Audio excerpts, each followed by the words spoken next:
Happening, folks. I have completely messed up this recap, and the icing on the proverbial cake is that I have nobody but myself to blame. There I was, halfway through my usual recap notes, breaking down all the symbols and the metaphors so I could blow your minds with the most insightful horror analysis you've ever seen when Zach Cregger popped up unannounced on my second monitor. I had YouTube on autoplay, and he started talking about why he wrote Weapons. And I listened to the entire minute and a half of it because I love the movie, and he seems like a lovely, articulate guy, and also because I am a moron. And by the time I'd snapped out of it, I'd heard too much, so today's video is actually my recap and interpretations of what I believe Zach Cregger was expressing when he wrote Weapons. If this video ends up feeling different or like it's lacking, then you'll understand why I don't watch interviews or other people's reviews before I write my own. And do me a favor, forgive the semi-serious tone of this review. The semi-serious tone of this review from now. Right now.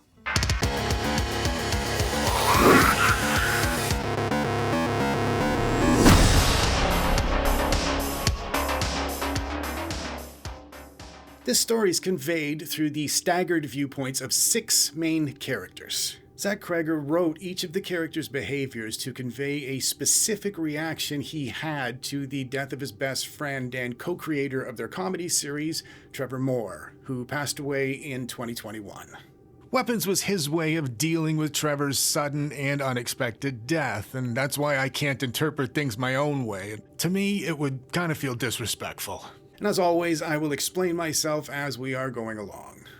The story takes place in Maybrook, Pennsylvania, and the movie opens with a child narrator telling us 2 years earlier, 17 kids from Justine Gandy's 3rd grade class fled their homes at 2:17 a.m. and never came back.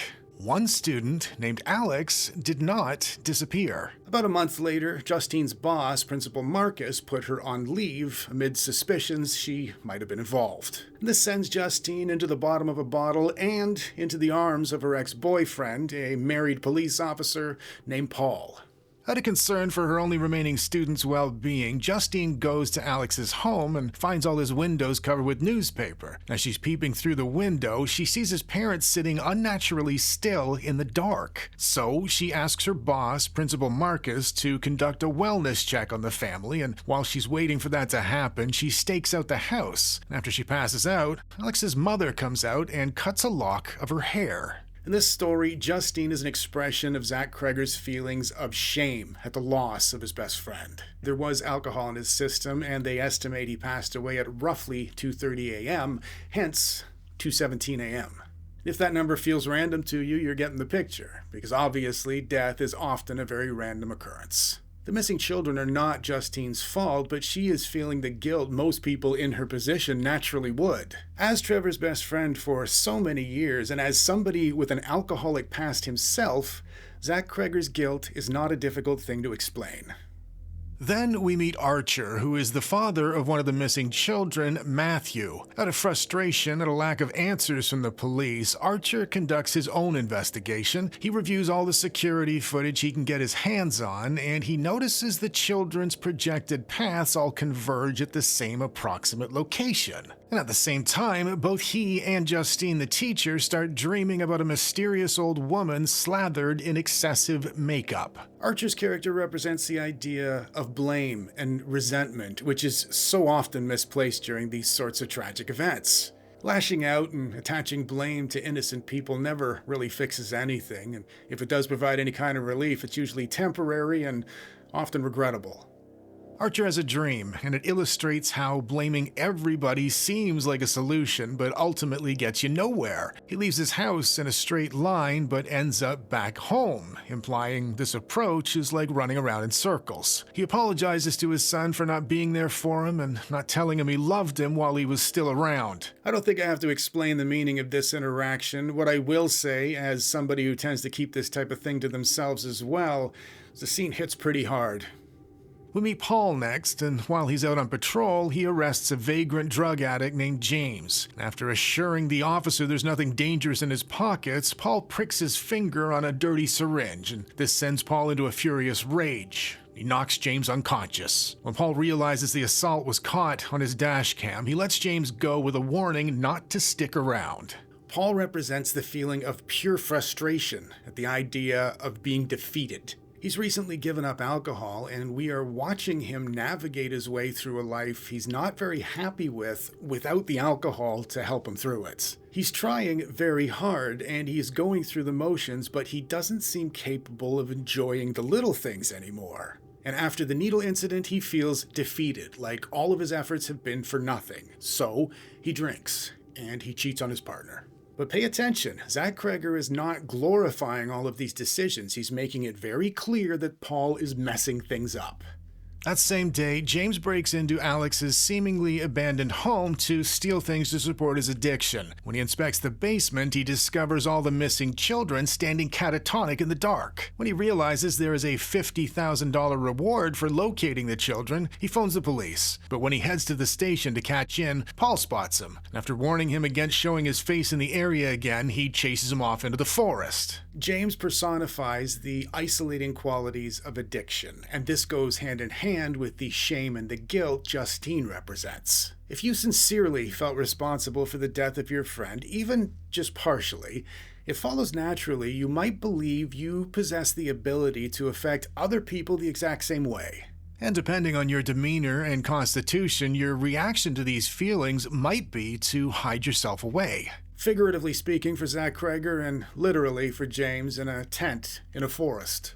James takes off into the woods where he catches a glimpse of the creepy old woman. And when Paul tracks down his tent, thinking it's the old woman, James drives a handful of syringes into Paul's face. To save his own ass, James tells Paul he knows where the missing children are. So the pair head back to Alex's house, and after being inside for hours, Paul comes back out and drags James inside with him. Back at the school, Principal Marcus thinks he's conducting a wellness meeting with Alex's parents, but the old woman shows up instead. She introduces herself as Alex's Aunt Gladys, and she claims to be looking after the family while Alex's parents aren't feeling well. The principal closes the meeting by insisting he's going to have to speak to Alex's mom or dad. And that leads to a very interesting unannounced home visit. Marcus and his husband Terry open the door to find a sprightly, quirky Aunt Gladys perched on their doorstep, choking for a bowl of water. She enchants Marcus and sets him on murdering his husband in a brutal fashion. With the husband dead, she retargets Marcus on Justine, who he pursues relentlessly until he is hit by a car. In Marcus, we see the irrational and unpredictable behavior of somebody lost to addiction. At the snap of a finger, or at the snap of a blackthorn branch in this case, addicts can turn on their loved ones in an instant with horrible and irreversible consequences. We see the transformative power of addiction manifesting most visually with Marcus. He starts out a placid and compassionate man and becomes an unrecognizable bloodthirsty maniac in an instant. And his sudden, uncanny appearance speaks to the idea our loved ones can become completely different people when they drink. The exchange makes Archer realize maybe Justine is innocent in all this, and he softens towards her. He shares his findings with her, and she's able to point out the area he's isolated is actually Alex's house. It's then implied our sweet Aunt Gladys is actually a centuries-old witch who survives and rejuvenates by draining the life force of everyone around her, much like a parasite. She possesses the ability to enslave her victims and have them enact her evil will. She has enchanted Alex's parents, and then she coerces Alex into stealing name tags from his classmates. She uses the name tags to lure the children into her control, and then she traps them in the basement where she slowly replenishes herself on their life force. Gladys is present in the lives of all 6 of these characters, and she represents the way we can implode during the toughest and most trying of times. And given this is Zach Cregger's story specifically, you can think of Gladys as alcohol. Her bell has the number 6 and a rather witchy-looking triangle, unless, of course, you or somebody you know has ever struggled with alcohol, at which point you would probably recognize right away. The triangle on the bell is facing downward, and that tells us Gladys represents the destructive and oppressive aspects of drinking. Her ringing the bell turns people into mindless slaves, and even the end credits suggest the often unbreakable pull between people and alcohol. In a biblical context, the number 6 represents our imperfection as human beings, with 7 representing perfection, again in biblical symbolism. The number 6 also makes sense when you consider he is telling us this story through Justine, Archer, Paul, James, Alex, and Marcus.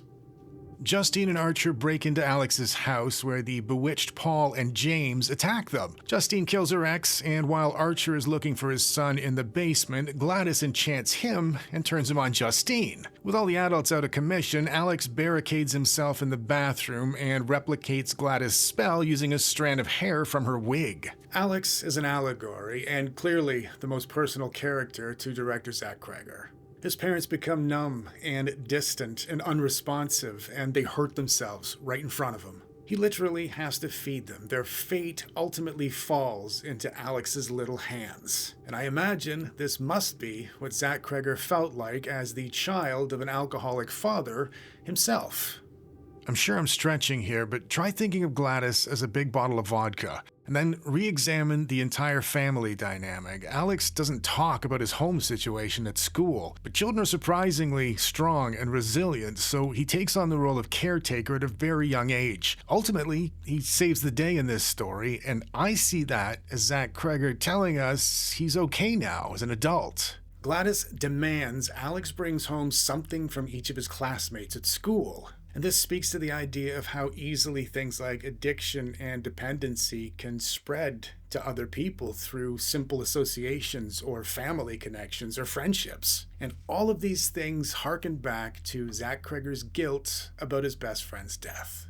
Alex's Hail Mary move causes the children to emerge from the basement, and one of the greatest closing scenes in recent horror memory follows. They chase Gladys through the neighborhood and tear her to literal pieces when they finally catch up with her. Her death releases the victims from her spell, although most of them remain catatonic. And as Archer is walking home with his son Matthew, the child narrator tells us Alex had to move away with one of his aunts because both of his parents were institutionalized. And all 17 of the kids were reunited with their families, and eventually some of them even started talking again. The title, Weapons, speaks to our tendency to weaponize anything we can get our hands on when we're going through the toughest times. If you saw my spoiler-free review of this movie last month, you'll know after my first viewing, and before I understood Cregger used this film to express all these things, I thought the ending was perfect. But at the time, I wasn't entirely sure why. Now that I have some idea why he wrote this movie, and bear in mind, my observations could be completely off, I think this ending was amazing for a couple of reasons. Firstly, it's aesthetically efficient, especially if you consider the whole final act is essentially a car chase that ends in the most violent and abrupt wrecks imaginable.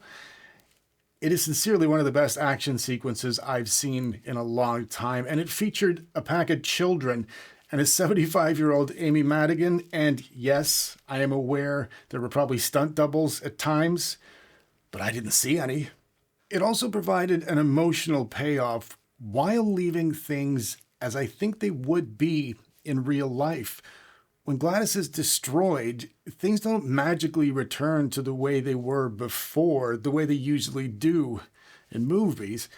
Gladys and what she represented stayed in the lives of the people who managed to survive her. It's like she's lingering after the credits. And as much as I would have preferred to review this movie without knowing any of Cregger's thoughts, I think I now understand this ending had to be the way that it was because the movie is exercising some real-life trauma for its writer, and any other kind of ending just wouldn't have been honest. If you've seen Weapons already, I would love to hear your thoughts down in the comments section. As always, thank you very much for watching my little video, and until next time, folks.